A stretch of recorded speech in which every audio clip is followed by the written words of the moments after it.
네, 안녕하십니까. 하남시 을 국회의원이자 백범 김구 선생의 증손 김용만입니다.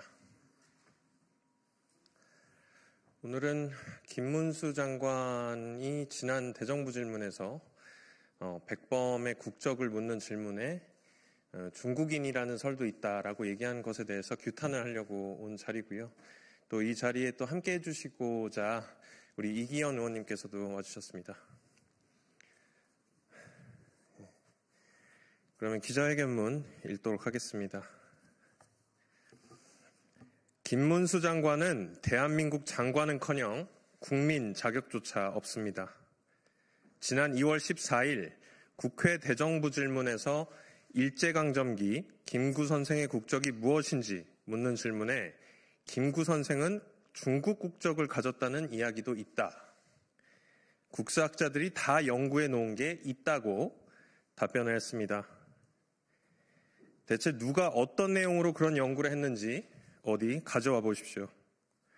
할아버지께서 무덤에서 벌떡 일어날 소리고 수많은 독립운동가들이 지하에서 통곡할 역대급 망언입니다. 당신이 서 있는 이 대한민국, 당신의 장관직, 그 모든 것이 선열들의 피와 희생으로 세워졌습니다. 당신의 발언은 일제의 국권 침탈이 불법임을 선언하고 임시정부가 정통성을 가진 유일한 합법 정부임을 천명했던 선열들의 노력과 독립운동의 역사를 정면으로 부정하는 반헌법적, 반민족적, 그리고 비상식적인 무지의 망언입니다. 대한민국 임시정부는 한반도의 합법적인 정부는 임시정부뿐이라는 기조하에 우리 선조들을 국민으로 인지했습니다. 간토 대지진 한일 학살 당시 해외 거주 국민을 보호하기 위해서 일본 정부에 공식적으로 항의 서한을 보내고 대한민국 국민에게 여권을 발행하는 등 정부로서 역할도 수행했습니다. 그러한 대한민국 임시정부의 주석이 어떻게 중국 국적을 가질 수 있단 말입니까? 또 지난 환경노동위원회 인사청문회 때도 일제강점기 시기 우리 국민들의 국적은 일본이었다. 대한민국이 없었기 때문이다. 라며 대한민국 임시정부를 부정하는 망언을 내뱉은 적이 있었습니다. 그러면 3.1운동은 반정부 시위입니까?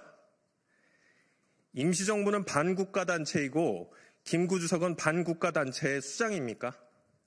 이봉창, 윤봉길 의사는 테러리스트입니까?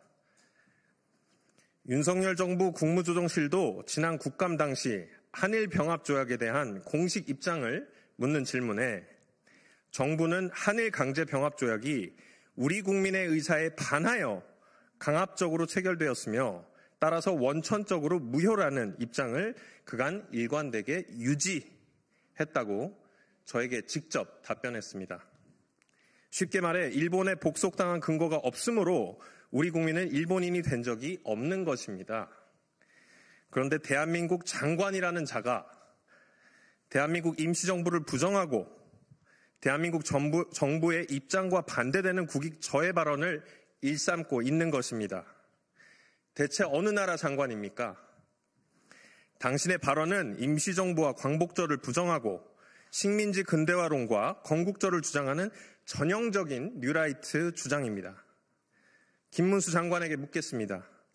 왜 자꾸 일본 국적, 중국 국적 운운하는 것입니까? 일본 국적 인정을 통해 우리 민족이 근대화할 능력이 부족했다. 일본의 식민지배는 어쩔 수 없는 흐름이었다. 라고 얘기하는 뉴라이트의 주장을 변호하고 싶은 것입니까?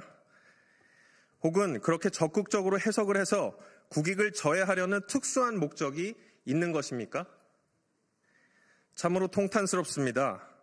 어떻게 국무위원이라는 자가 정부의 공식 입장과 배치되는 반헌법적, 반역사적 발언을 일삼으며 대한민국의 정통성을 부정할 수 있는 것입니까? 홍준표 대구시장도 페이스북에 이렇게 얘기했습니다.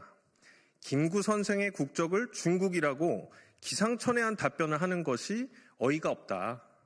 그리고 독립운동의 영웅 김구 선생의 국적이 중국이었다는 망발도 참으로 유감이다고 얘기를 했습니다. 본인들 내부에서도 인정받지 못하는 자가 장관이라고 나와서 대정부 질문에서 한 얘기라고는 믿기가 어렵습니다. 대한민국의 정통성과 근본을 뒤흔드는 자가 장관으로서 자격이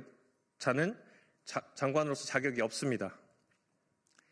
지금 즉시 당신이 강제적으로 국적을 바꾼 독립운동가 분들과 그 후손들에게 사죄하십시오. 그렇지 않으면 법적 조치뿐만 아니라 정국민적 저항에 부딪히게 될 것입니다. 2025년 2월 17일 백범 김구 중손이자 국회의원 김용만 말씀드렸습니다. 이상입니다.